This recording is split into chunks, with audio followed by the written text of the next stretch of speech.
변호사가 어머니라는 게 그렇게 막 반전으로서 중요한 역할을 하지만 그거 보는 재미 외에도 아까 말했지만 말하지 않고서는 안 되는 그런 어떤 아이러니한 상황, 그리고 아마 영화를 한 번 더 보시게 되면 그때 그 이 사람이 변호사로서 감정을 드러내는 건지, 왜 보면 자기 아들 나중에 죽였다고 했을 때 막 굉장히 화를 내는데 그게 변호사로서 당신이 만약에 검찰에 갔을 때 검사의 어떠한 추궁에도 흔들려서는 안 된다라고 말을 하는 건지, 아니면 진짜 엄마로서 죽은 줄 알았던 아들이 사실은 살아있었는데 저놈이 죽였다는, 자기 아들을 직접 죽인 살인자를 옥도하고 나오는 그 즉발적인 감정인지, 그게 아니 그것도 연기하고 있는 건지, 이런 게 막 만약에 알고 나면 그런 거 감정, 배우들의 어떤 디테일한 감정 연기 보시는 것도 나름 큰 재미가 아닐까 싶어요.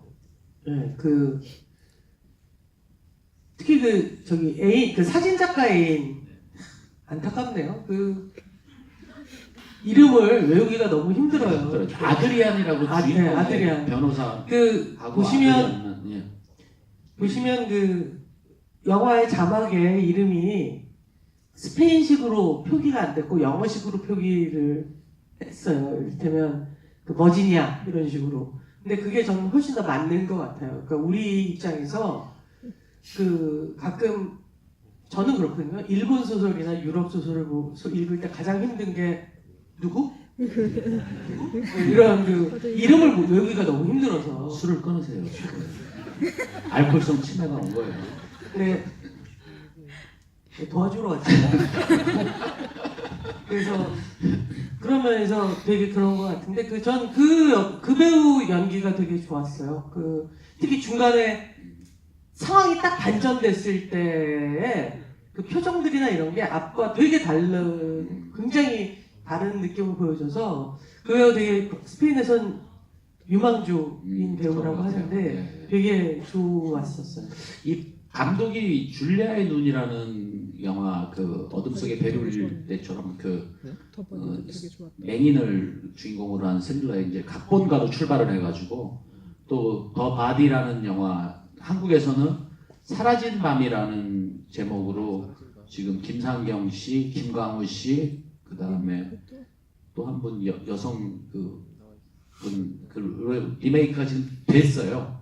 이미 이 감독님의 작품. 한국의 리메이크 전문 스페인 영화군요. 데뷔작하고 후속작을 이게 두 개 다. 그래서 나름 사실 스릴러가 우리들이 이제 영화적으로 얘기할 때 빵꾸가 나는 데가 되게 많은데, 근데 그럼에도 불구하고 좀 많이 그래도 좀 완성도가 나름 높은 영화가 아니었나. 그러니까 되게 나름 반전도 재미있고 또 그런 디테일들도 좀 살아 있어서, 야, 역시 감독이 많은 작품을 하지는 않았지만 그래도 그냥 설렁설렁 넘어가지는 않는다라는, 영화 보는 스릴러 특유의 장르 영화 보는 재미는 좀 최근에 본 영화 중에서는 그래도 높은 편이 아니었나, 저는 이렇게 생각해요. 그러네요. 그러니까 왜 한국의 리메이크 판권이 계속 팔리는지를 알 것 같은 게, 사실 우리나라에서 스릴러 영화를 만드는 한국에서 스릴러 영화를 만든다는 게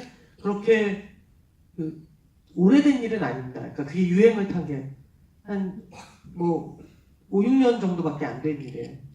근데 사실은 그게 그렇게 쉬운 일은 아닌 게, 한국의 그러니까 영화의 어떤 근간이 되는 문학적 지형도나 문학적 상황이 스릴러나 추리 쪽으로 그렇게 발전돼 있거나 향유를 많이 하는 독자층이 많은 나라가 아니에요.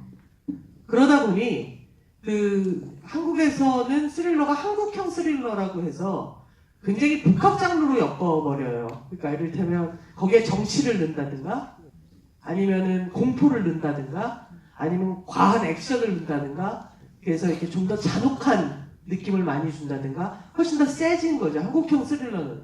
그러다 보니 스릴러 본연의 뭔가 캐릭터를 쫓아가면서 사건을 풀어나가는 맛이 없어진 경향이 있어요. 근데 그런 상황에서 이 스페인 감독의 작품들은 굉장히 정통적인 본연의 스릴러, 그러니까 우리가 옛날에 가끔 TV 주말의 명화나 뭐 이런 금요일 밤에 아가사 크리스티 극장 뭐 이런 거 보는 맛을 오랜만에 다시 우리한테 준다. 영화적으로 1시간 45분 동안 꽉 차게 만들어서 보여주는 맛이 있다라는 생각이 들어요. 예, 그럼 이제 저희들의